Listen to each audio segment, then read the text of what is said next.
Para mim, educar para a cultura é fornecer capacidade de manter vivências, grelhas de leitura e modos de sobrevivência para que cada um sempre tenha algo, mesmo quando perdeu tudo. Ora, então, eu acho que cultura é o que fica quando esqueceu tudo mais. É uma via para dar significado e um meio de atingir inteligibilidade. E isto não tem a ver com a pessoa ser alfabetizada ou não, ter literacia ou não. Isto tem a ver com aquilo que decorre de um processo educativo que permite que as pessoas depois se considerem cultos e não tem a ver com cultura literária ou cultura artística, com cultura plástica ou com cultura arquitetónica. Eu acho que tem a ver com tudo isso, não é? Nunca, para mim, uma especificidade.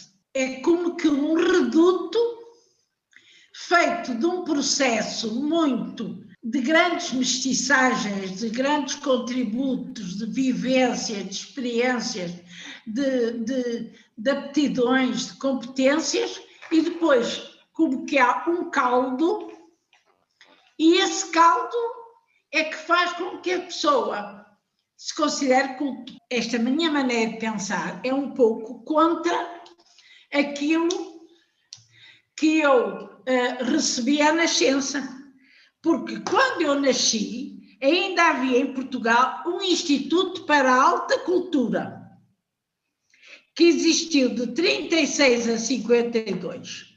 Este Instituto tinha resultado da autonomia concedida à 7ª secção da Junta de Educação Nacional, que vigorou em Portugal de 29 a 36, e que é realmente este conjunto muito significativo da concepção de cultura, concepção de educação e concepção de internacionalização do saber no contexto do que se pode chamar o Estado Novo. Um episódio escolar e que foi muito importante na minha vida. Eu comecei por frequentar, quando fui para a universidade, a Faculdade de Letras da Universidade de Coimbra, e para isso saí do Porto, e foi a minha primeira grande ausência de casa e do contexto familiar, e frequentei História. Depois, no decurso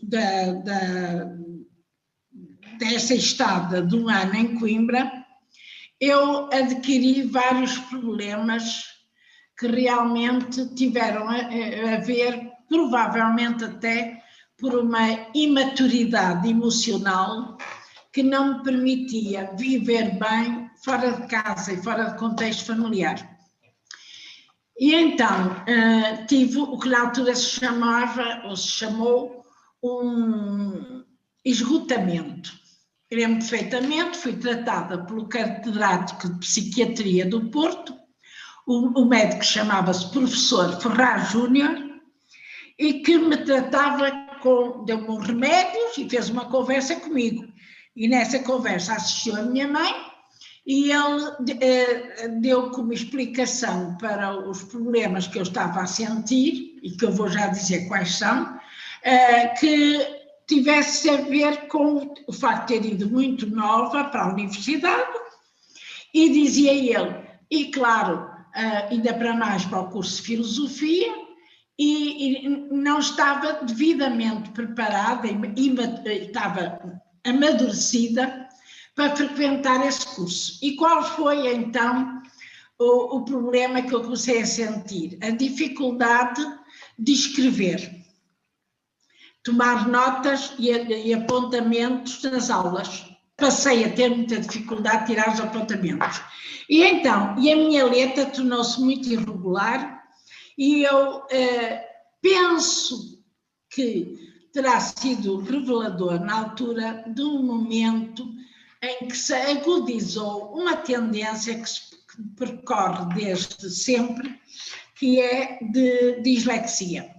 Claro que isto hoje em dia teria sido tratado, nem sequer havia o nome para essas situações e, por conseguinte, realmente eu senti sempre algumas dificuldades na escrita. E nomeadamente hoje, por exemplo, concretamente, estou a achar que tenho uma dislexia relativamente à sintaxe da língua portuguesa. Eu nunca usei muito a sintaxe da língua portuguesa. Não sei exatamente que sintaxe é, alguém já falou até numa sintaxe da alemã. Bem, seja como for, eu comecei a ter dificuldades. Fui aconselhada, no segundo ano da faculdade, a voltar para o Porto e ficar um ano para ser tratada em casa e para depois voltar. Acontece que quando ia para voltar, abriu a Faculdade de Letras do Porto renovada. E eu já não fui para Coimbra, mas como o Porto abriu com Filosofia e História, eu resolvi fazer um ano de Filosofia. E depois acabei por ficar na Filosofia. E vou contar exatamente algo que ocorreu no exame da cadeira de Cultura, Filosofia Antiga, em que, isso já no Porto, em que eu fui para o exame e o exame fez uma pergunta: o que é para si a cultura? E o professor tinha ensinado que a palavra cultura vinha de colo, colis, colere, colo e culto, que está extremamente ligada à palavra agricultura. Agricultura e cultura têm o mesmo étimo latino. Bem, então eu comecei a responder e hesitei, e ainda hoje de manhã tornei a hesitar, se colo tem 2 L's ou se tem um L. E o que é que aconteceu? Então, passava o tempo e eu não conseguia ultrapassar este bloqueio, é com 2 L's, é com um L. E como depois comecei a escrever algo que tinha muito má letra, eu fui pedindo ao professor Ribeiro Soares que me desse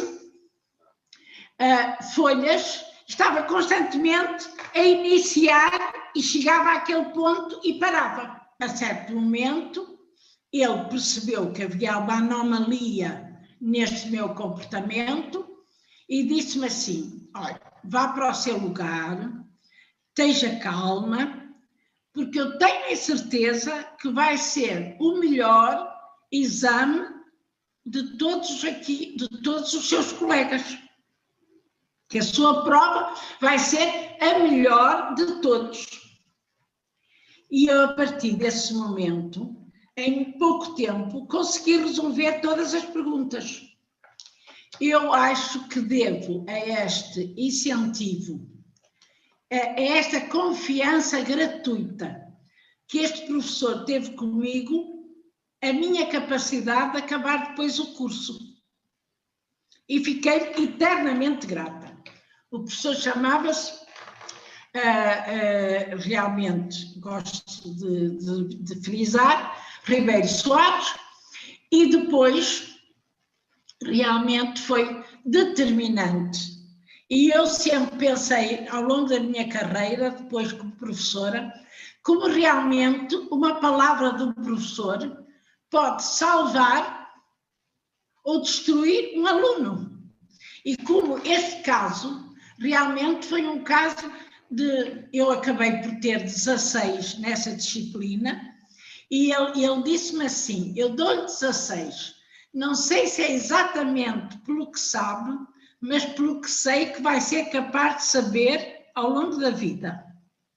Achei também outro, digamos assim, paradigma para um comportamento que eu iria tentar manter e repetir ao longo da minha carreira como docente.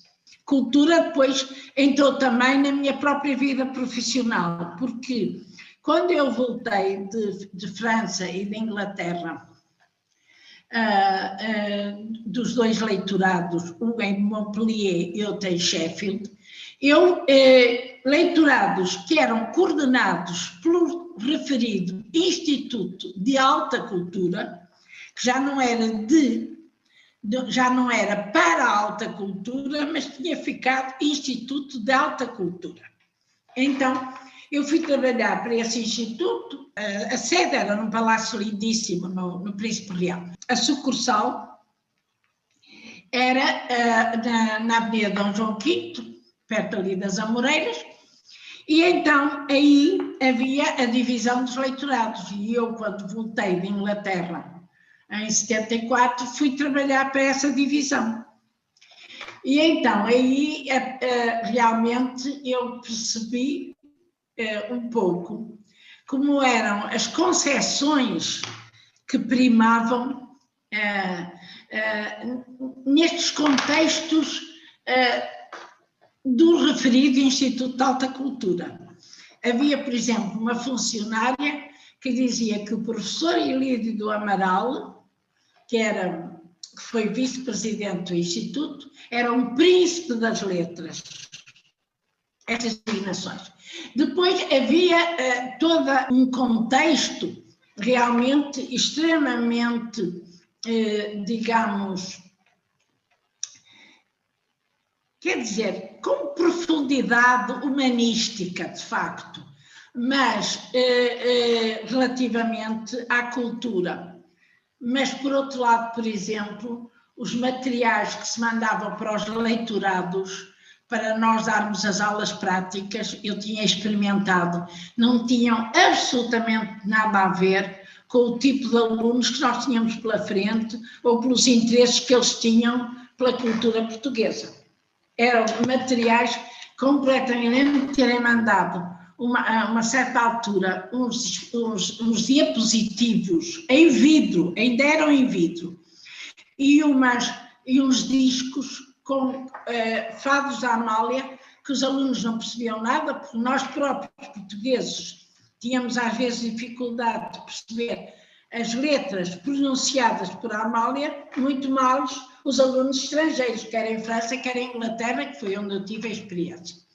Mas, simultaneamente, tenho de reconhecer que este Instituto de Alta Cultura tinha realmente uma certa visão elitista, tinha alguma visão elitista, mas, por outro lado, tinha uma dinâmica interessante, quer em relação aos leitorados, porque havia a divisão dos leitorados, e depois a divisão do apoio aos bolseiros do Instituto que iam estudar para o estrangeiro, porque era o Instituto de Alta Cultura que coordenava o sistema de bolsas no exterior, e a ele competia, digamos assim, favorecer e fomentar a internacionalização da ciência portuguesa, preparando pessoas capazes de, pelas bolsas que obtinham no estrangeiro, de todos os ramos. Havia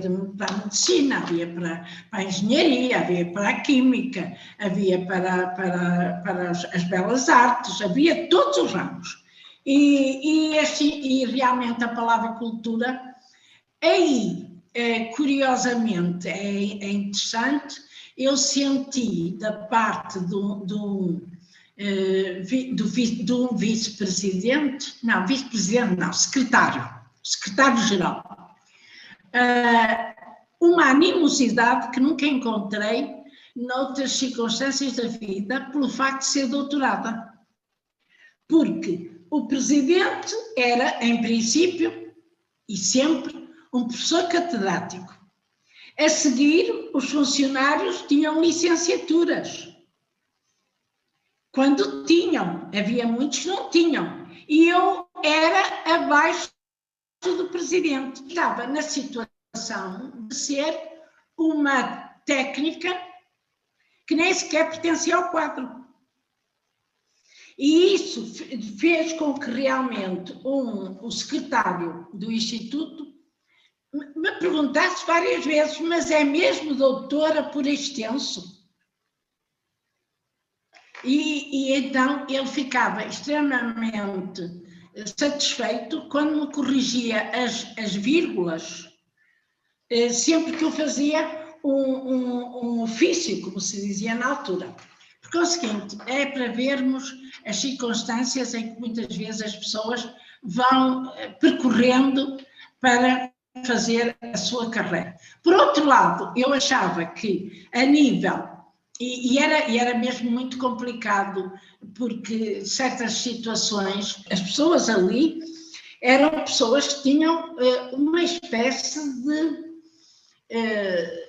posição altaneira em relação às outras dependências do Ministério da Educação, porque tinham a ver com a universidade. E eu lembro perfeitamente do orgulho que uma das funcionárias tinha de fazer só parceiros. Ela só fazia parceiros.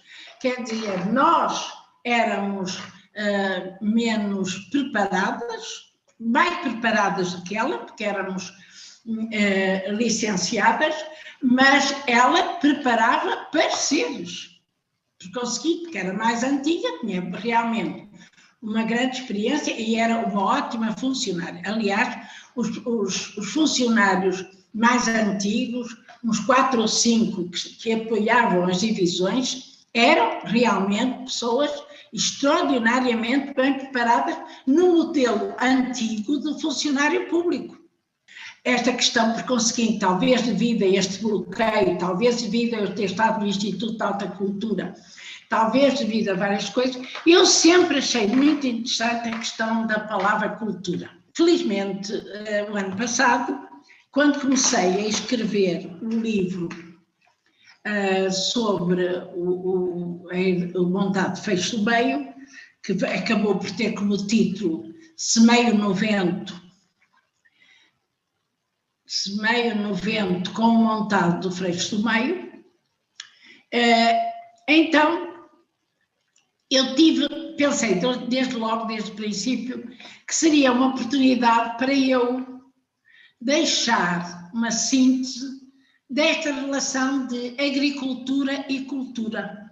Como é que, depois de 12 anos aqui frequentando este meio rural, marcadamente no Freixo, ou até quando eu vivi em Montemor, a partir de 2000, porque, no fundo, nós estamos em 2022 e a partir de 2000 eu tive um contacto muito intenso com o Alentejo, quer num monte no Ferro da Agulha, quer depois aqui no montado do Freixo do Meio. A palavra agricultura é uma palavra que é constituída por ager e depois cultura.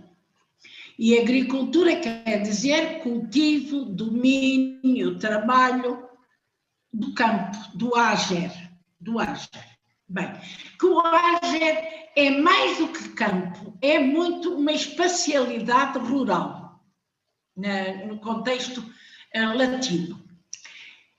E então, a palavra mesmo cultura aparece pela primeira vez, pelo menos, literariamente, em Cícero.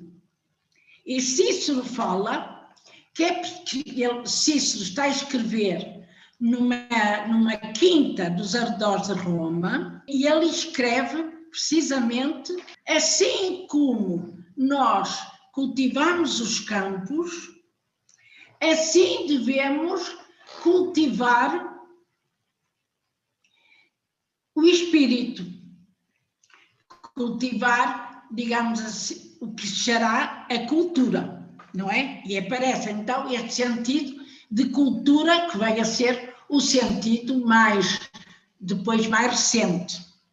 Mas é muito curioso que ele não atribui à cultura, ele atribui essa função não à cultura como nós hoje a concebemos, mas à filosofia.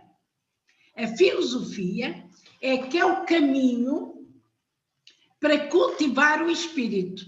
Ora, claro, quando eu estudei esta função atribuída por Cícero à filosofia, fiquei muito agradada, porque, no fundo, ele considera, assim como no mundo rural se trabalham os campos, tem de haver o lançar a semente, tem de haver a colheita.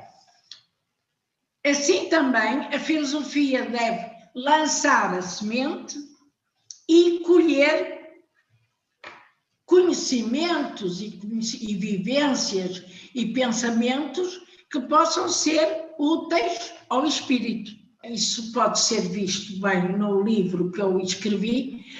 Depois há vários conceitos e é a partir, eu penso que é do romantismo, fundamentalmente de Herder, que é um filósofo e um pensador e um, digamos assim, também. Eu penso que Herder, sim, que escreveu muito sobre a cultura, um alemão, começa a haver o conceito mais, muito vinculado ao mundo alemão, o conceito de cultura, que se escreve com capa em alemão.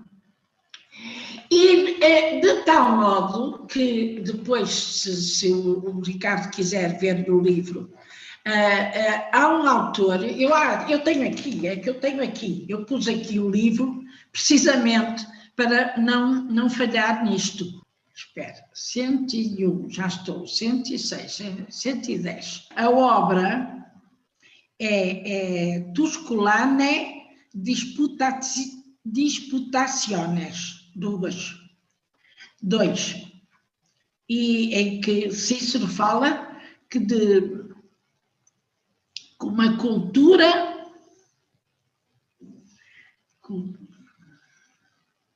a filosofia é para a cultura das almas, diz ele.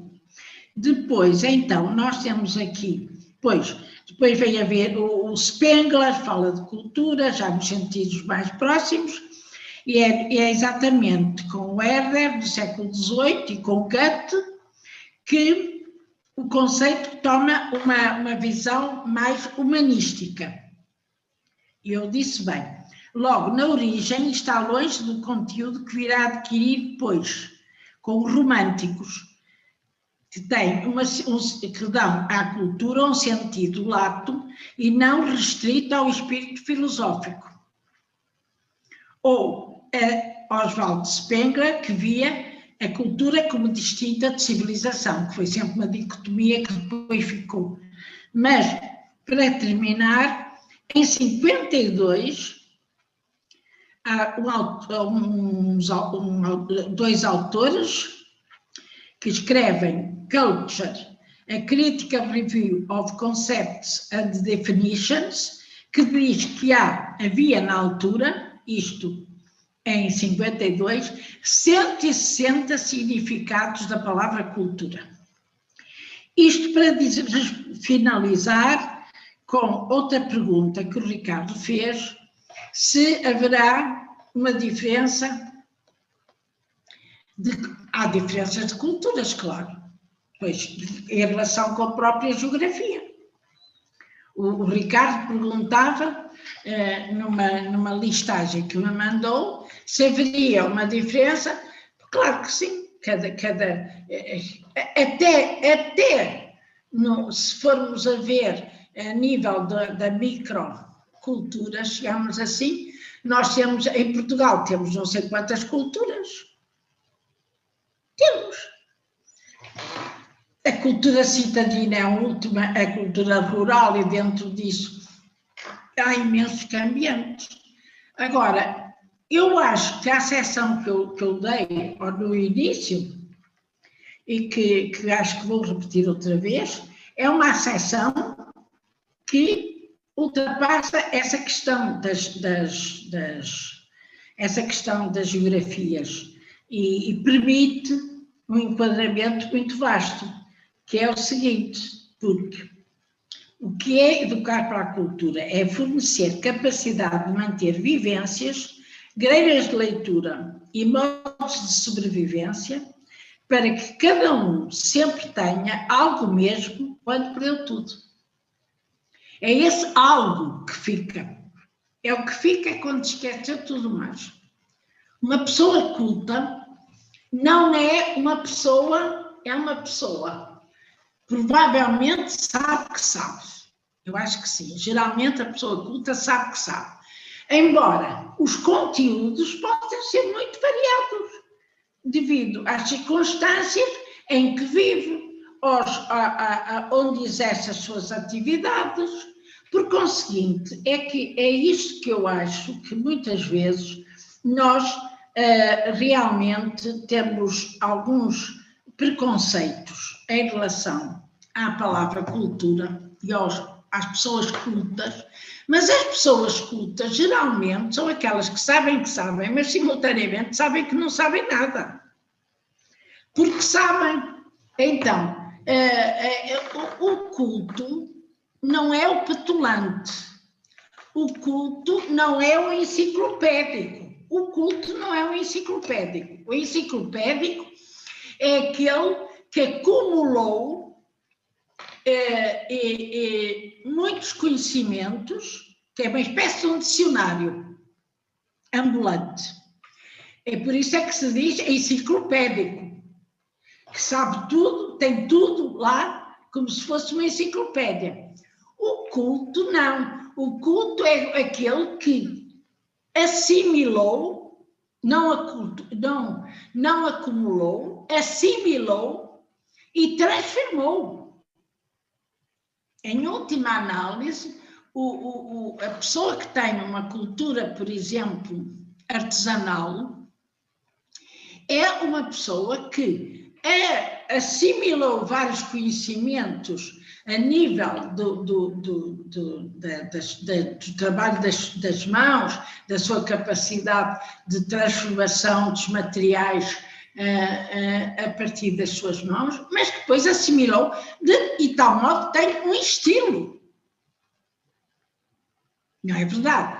Quer dizer, pode haver uma tradição no campo, no campo das artes, por exemplo, populares, pode haver uma tradição. Mas aquele que manuseia, por exemplo, o caso da Rosa Ramalho, uma coisa é o que a Rosa Ramalho fez e outra coisa é as cópias que fizeram dela. Aí, as cópias que se fizeram são já reproduções, são cópias, ao passo que o que fez a Rosa Ramalho foi pegar numa cultura do barro que havia no norte do país, naquela zona, nos arredores de Barcelos, e assimilá-la e depois transmitir-lhe o seu próprio estilo, se assim se pode chamar. De tal modo que quando a gente vê uma peça da Rosa Ramalho, sabe que é dela. Como quando se vê uma peça de Picasso, geralmente as pessoas acabam por conseguir identificar que é de Picasso. E o mesmo se passa ao nível de um livro que a gente abre, que não sabe quem é o autor, e se está muito familiarizado com ele, apercebe-se que é Aquilino, ou apercebe-se que é Alexandre Herculano.